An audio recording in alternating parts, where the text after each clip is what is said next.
Here comes the money. You're now listening to the Gambling with Gold podcast with Jason Gold.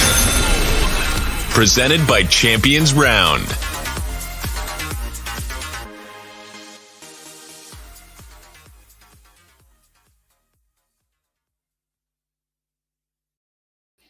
Welcome to the Gambling with Gold podcast. My name is Jason Gold, and as always, I am joined by my buddy from the Action Network, Dan Titus. Dan, Divisional Week, episode 50, Best Bets edition. You ready to go? Let's get it, man. We were pretty profitable last week, and this is going to be a fun week, man. But these lines, man, they're getting sharper and sharper as we go along here, so no surprise. But we still got some good plays out here. We are up against that. It's funny. I actually feel more confident about this week, having seen games last week, than I did in the wild card round, which usually means we're pretty dead, so maybe you should fade us. Also, side note, I don't publicize these plays, but I've won 14 straight college basketball bets, which means we are going to lose a college basketball podcast.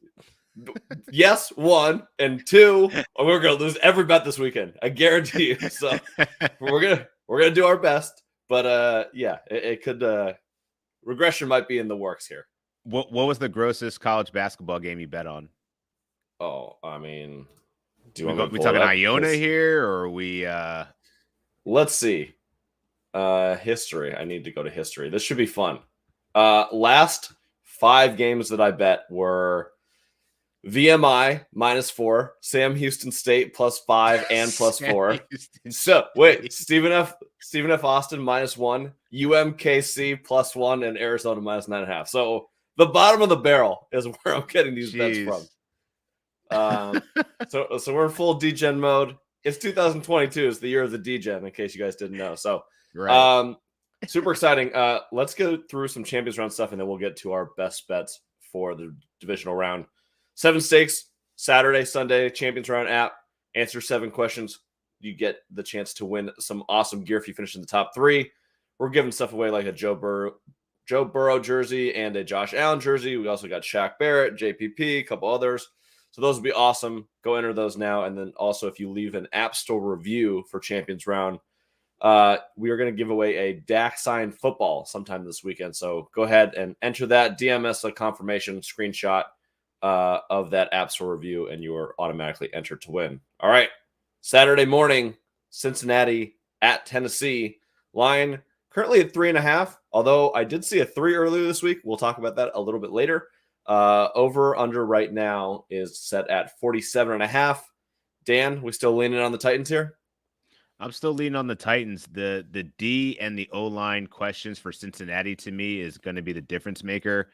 You got to expect this one to be won in the trenches. The Tennessee Titans have been waiting so long for Derrick Henry's return. I think they're going to turn him loose. Maybe not to the point of getting 25 carries, but good thing you've seen what you can get out of Deontay Foreman. So I think they're going to go this run heavy approach, and let's not forget, AJ Brown is healthy now. Julio Jones is probably as healthy as he's been, or he's going to be. I think this is really a good spot for the Tennessee Titans and also a good point to fade, the Cincinnati Bengals, who played really well last week. And I think the big question on the D line for Cincinnati, though, Larry Ogunjobi is going to be missing the game, and he's been one of their better D tackles or D linemen for the course of the season. So if they can't get pressure on Tannehill, we know Tannehill can scramble. I think this is going to be more about a question: can Burrow step up? And I don't know that he's going to be able to withstand this Titans defense here, which has been pretty much their biggest strength this whole season, besides their run game. So I'm going to lean the Titans here. The Sharps agree with me. I think where are we at with it? I think 84% of the money is on the Titans here. So I'm gonna ride with the Sharps here and stick with Tennessee. I completely agree with you. I saw a 3 come out on Thursday, so after we talked on the Wednesday show, and I said that 3 would be an absolute smash spot for me. So we're gonna go ahead and bet that -3. I still like it up to 3.5. Cincinnati +9.5. The teaser, interesting piece. If you need one, if you don't trust the Green Bay part, the Rams part, or the Buffalo part, there actually are a lot of options if you want to go with the Dogs this week or move Green Bay down.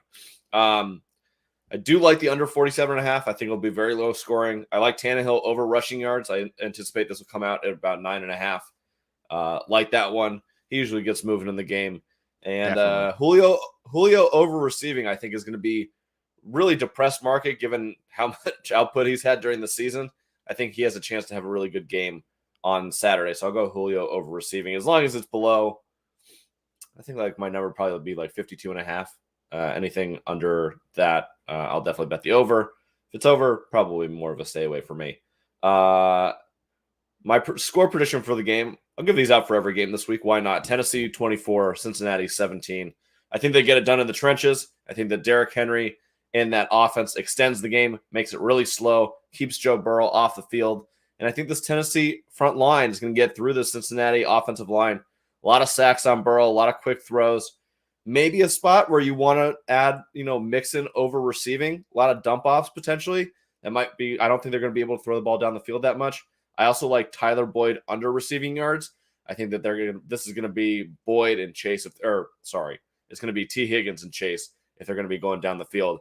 I don't think that Boyd as a possession receiver is going to be all too involved in this game. So those are kind of the bets that I'm leaning towards. But the ones that I've already bet, Tennessee -3 and the under 47.5. Yeah, I was just I tailed Sean Kerner of the Action Network. One of his best bets this week was Joe Mixon over 16.5 receiving yards. And I love that. Exactly what you described here. Burrow's going to have to get the ball out quick. He's going to be under pressure. Joe Mixon, their run game wasn't that successful last week. And, against the Titans, one of the better run defenses in the NFL. I'm not expecting it to be much different. So, they're going to have to rely on him to catch the ball. So I really like Joe Mixon here in the receiving game. And also like the under on Tyler Boyd. I think we'll probably see a little bit more T. Higgins. He was kind of quiet last week.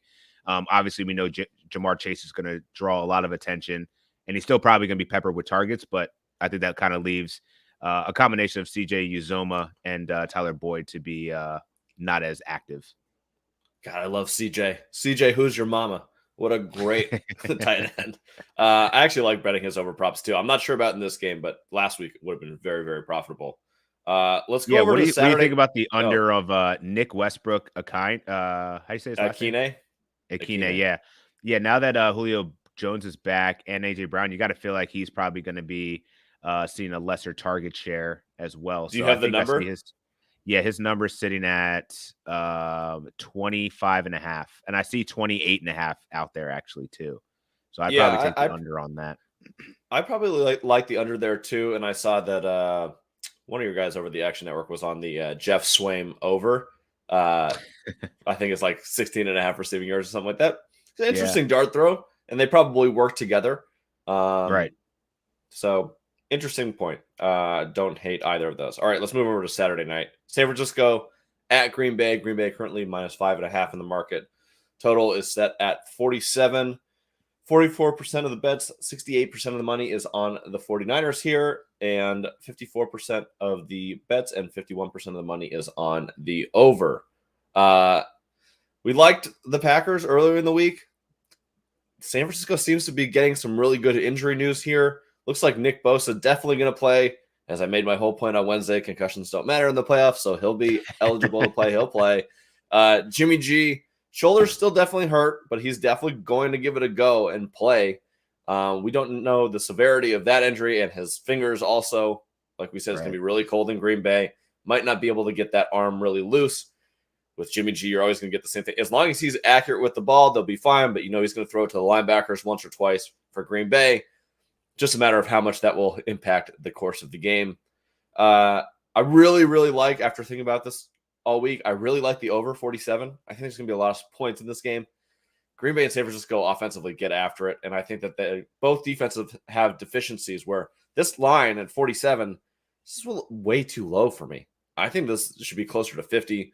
My score prediction for this game is Green Bay 27, San Francisco 24. I love Green Bay. As long as you can get this 6 or higher, so you kind of have to wait for the line to go up here as a teaser piece. I don't love going through 0, so I probably won't do it, but I've already seen this at 6 where I've moved it to a pick 'em. I love that. My favorite pair with that is Buffalo, especially if you can get it at 8.5. But I wouldn't hate if you do it with the Rams, if you want to do it with Tennessee or with Cincinnati, whoever your other choices. But I definitely love Green Bay moving it down to a pick 'em. Other than that, don't feel confident about a lot of player props. I think Devontae Adams, like we talked about, I think he's going to have 15, 16, 17 targets in this game, as high as that number seems. So you can probably comfortably bet the overs on that. I won't, just because injuries. I can't bet a number that's that high, but I think that you're probably safe as long as he plays the entire game. And then every week, Debo over rushing, man. I mean, he's awesome. So, and maybe Kittle, maybe the market's a little depressed based on the fact that he had a terrible game last week, or they didn't utilize him in the game much last week. Right. Maybe that's a position to take. How about you? Yeah, I will start off with George Kittle. I think this is a great bounce back opportunity here. His line is 48.5. I'm going to take the over on that one. I think that's going to be Jimmy G's primary target at least in the passing game, because we'll see Debo do it all. So yeah, I'm always a fan of Debo over rushing yards. He smashed that last week at 28. Now I think they moved up to 32. That's still not close enough. Yeah, I took the San Francisco 49ers 5.5 earlier in the week. I'm still standing by it. I'm a little bit concerned about Jimmy G, but to be honest, I'm not expecting. Jimmy G is never really the reason why they're successful. It's because of their O-line and their ability to run. So they're going to continue to do that. I lean to the over as well at 47. The last 3 matchups between these two teams have gone over, including earlier this year where they dropped 54, I think it was. Let me double check that. I think it was 30 to 28. Yeah, 58. So high scoring affair. You got to expect that there's no really weather conditions other than it being cold. So to your point of Jimmy Garoppolo may not be throwing as much because he can't really warm up that shoulder. Definitely could see that being an issue. But running wise, Aaron Rodgers throwing the ball. Devontae Adams should have a hell of a day. I don't see any reason why he wouldn't ball out. I also like Aaron Jones receiving in this one. I wouldn't be surprised if that defensive line of the 49ers now with Nick Bosa healthy again. Wouldn't be surprised if Aaron Rodgers is going to be moving the pocket, dump offs. We know Aaron Rodgers or Aaron Jones is his guy. So this is going to be a great matchup, man. And I'm really excited for it. I think this is going to probably be the second best game that we're going to have this weekend. And wouldn't be surprised, man. There's quite a few of the guys at the Action Network seem to think that the San Francisco 49ers can pull out the upset here. I'm not willing to take them outright, but I do like it at 5.5. I think this one's going to be pretty close in Lambeau. I think that it'll be a very good game as well, but just like the next game, give me the all-time Hall of Fame quarterback at the end when you need a drive to win the game. Exactly. So speaking of that, we'll move over to Sunday morning. Rams at Tampa Bay. Tampa Bay currently in the market -2.5, -120 total at 8.5. Numbers suggest that you know what? The numbers are wrong here. 59% of the bets, and it's just true. 59% of the bets and 35% of the money is on the Rams. But if you've listened to anything else in the marketplace, the Rams are definitely the sharp side here. Tampa Bay, 41% of the bets, 65% of the money. Overs taking 77% and 98% of the money. So I'm still riding with Tampa Bay. I know that the sharps are all over the Rams, and for a lot of reasons that make sense. The offensive line for Tampa Bay, the lack of weapons, the fact that the Rams have superstars all over the field. I cannot get over the fact that the Rams are so overvalued in the market right now based on one playoff win versus a team that was a disaster in the second half of the season. Right. Like, look at where that Arizona team was. They finished 11-5, I believe, or 10-7, something like that. They started off the season 7-0. They were terrible down the second half of the season. We know what Cliff and Kyler are in the second half of the season. I don't know how you get so much credit for that one victory. Now you have to go play the greatest quarterback of all time. You have to play a very competent coach, a really aggressive defense with a great defensive line who's going to put pressure on Matt Stafford, who we know folds in these situations.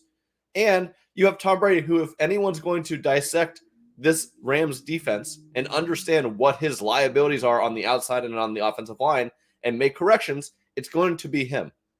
I think that the Tampa Bay Buccaneers are way undervalued in this spot, and I will absolutely smash them at money line -2.5. I think that the game score, Tampa Bay 27, Rams 23. You, sir, are not crazy, and we are aligned because this is last week it was fade Cliff. This week it's fade Stafford.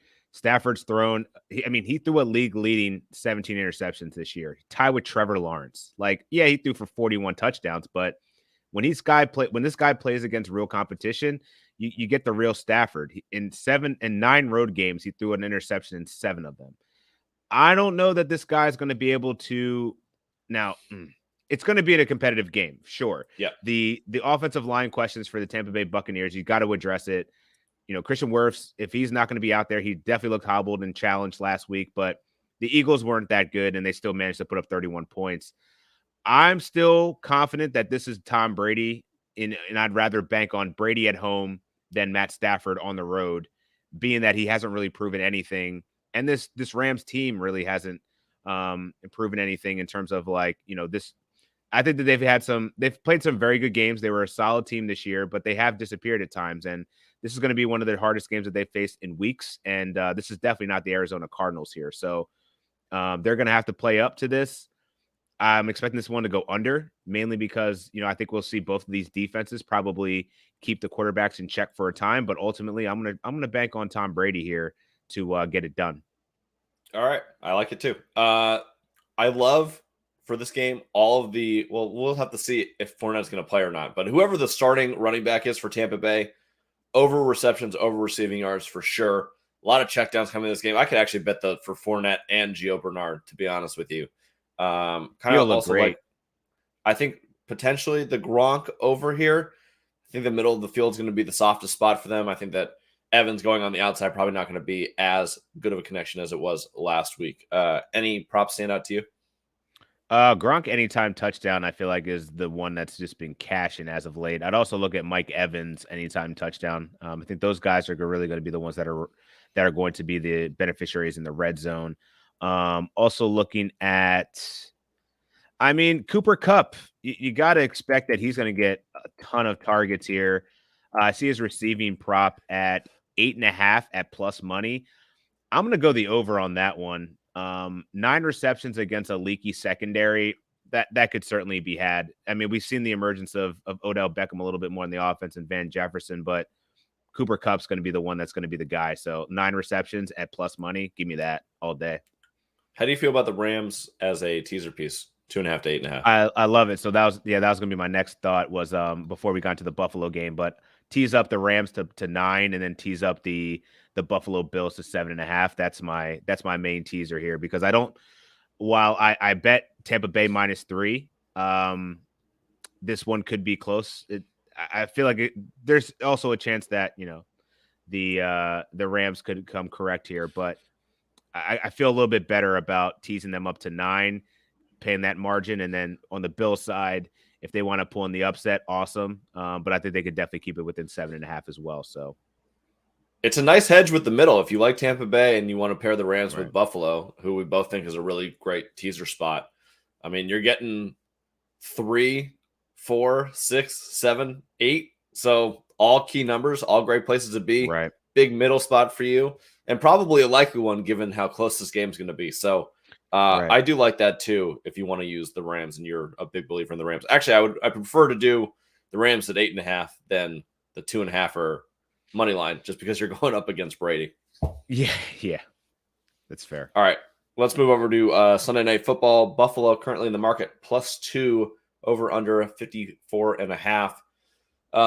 Betting percentages here, 39% of the bets, 78% of the money is on the Bills. No shocker there.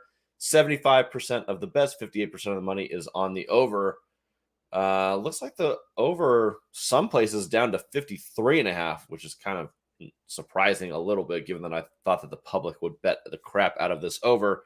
I'm already on the record as I've already bet the under. I bet it at 55, so that was apparently a very good number in the market. I think that's probably the lowest I would go, though. I wouldn't bet this at 54 or 53.5. Love Buffalo as a teaser piece, +8 or +8.5, whatever you get in the market. Other than that, don't feel super confident on this game. We'll enjoy the shit out of watching it for sure. This is going to be the best game on the board. You could give me this as the Super Bowl. I'm going to be happy. Right. I don't really have any props on this. I think that Josh Allen's going to run for a bunch of yards, but that number is probably way too high at this point. I think that Knox will be involved. Don't hate him for any time touchdown. Kansas City, the guys. On the prop side, where you're going to get the value is if you understand what's going to happen in their backfield. Is it going to be McKinnon, CEH, or Darrell Williams? Because all of those props are now split amongst the three. If you have an idea of who's going to be the guy this week, great. Go and bet all of those overs. But otherwise, don't really want to touch any of the props. My score prediction for this game, Kansas City 31, Buffalo 28. Even though I bet the under, I still think it's going to be high scoring. I just think there's value on the under. I don't necessarily think that it's going to happen. Yeah, no, I think that makes sense. The value is certainly on the under. I didn't bet this game total yet. One of the props that I like is Patrick Mahomes over rushing yards, over 20. I Love believe that. it's sitting at 24 right now. He had 61 against them in their first matchup. And for how much tight coverage that the Bills run, they also have an extremely high blitz rate, tops of the league. So you got to expect that Mahomes is going to have to get out of the pocket more or less pretty often in this game. And he's going to be facing that pressure. So one of the ways to do that, either, maybe it's a Jerick McKinnon dump off, or it's going to be him scrambling. So I think 24 yards seems conservative. The other one I was looking at was Josh Allen, and his rushing yards is in at 50.5.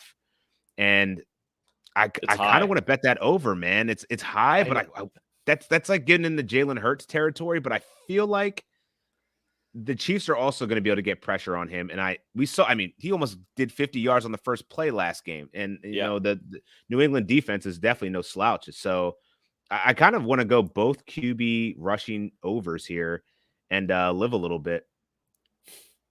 That's definitely the definition of living in my book. I love it. I love the Mahomes one. I wrote it down on my notebook. I was like, I have to go bet this afterwards. The Allen one, I've been betting it every week for it's super sharp, man. Like I feel like 50 yards seems like the right amount for him, right? Especially for how much he's been relying on it. But yeah, I'm just gonna hope that these two just go the fuck off, and it's just a great game of two quarterbacks that are. I mean, man, this is the Super Bowl. You're right. This is 100% the Super Bowl. I have been betting Josh Allen over rushing props for about 6 weeks now, and I think that I finally reached a breaking point where the market's correct. And 50.5, I'm just like, yeah, I'm not sure I want to do this anymore. Maybe a little sprinkle just to get down some action with the guys. But this won't be a serious bet for me. But the Mahomes one, that's going in the bankroll right now. Absolutely. All right, why don't we close with this? Best bet of the week across the board. What's the one that you feel the most confident in? Woo. I'm gonna go with the. Oh man, is it the Titans or is it the Niners? I'm gonna probably go with the teaser Buffalo 7.5 with the Rams +9. I think that's a pretty conservative number for both of those games that are expected to be a lot closer than they are. And you also get some upside if they pull the upset. Obviously, you cash that. So I'm leaning towards that one or Tennessee -3.5. I just don't think Cincinnati's just been so great. The Titans have had time to prepare for this. They're getting their identity back in Derrick Henry. I don't see them losing at home here. My favorite side of the week would be Tennessee if you can get it at 3. 3.5, little scary. 3.5. I'd rather buy it. But if it's out there in the market normally, love that at 3. If I can't get the 3, Tampa Bay -2.5 would be my favorite side. Favorite total, San Francisco, Green Bay over 47. And my actual best bet of the week, Green Bay pick'em, Buffalo +8.5 teaser. I think both of those cover pretty easily on Saturday and Sunday, respectively. All right, I think that does it. We're through episode 50. We've done 50 of these. That's crazy. It's wild. It's wild. That is wild.